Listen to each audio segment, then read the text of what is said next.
IPL final বৃষ্টিতে ভেস্তে গেলে চ্যাম্পিয়ন কে? বিসিসিআই নিয়ম জানলে অবাক হবেন।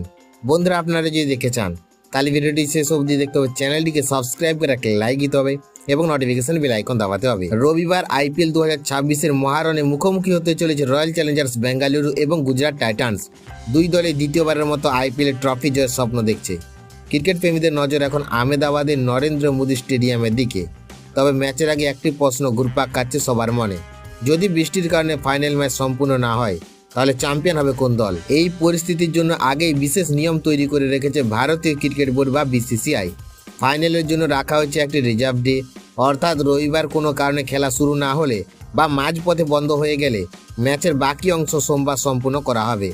নতুন করে ম্যাচ শুরু হবে না, বরং যেখানেই খেলা থামবে সেখান থেকে আবার শুরু হবে। কিন্তু যদি দুর্ভাগ্যবশত রবিবার এবং সোমবার দুই দিনই বৃষ্টি বা অন্য কোনো প্রাকৃতিক কারণে ম্যাচ সম্পূর্ণ করা সম্ভব না হয়, তাহলে কার্যকর হবে বিসিসিআইয়ের বিশেষ নিয়ম।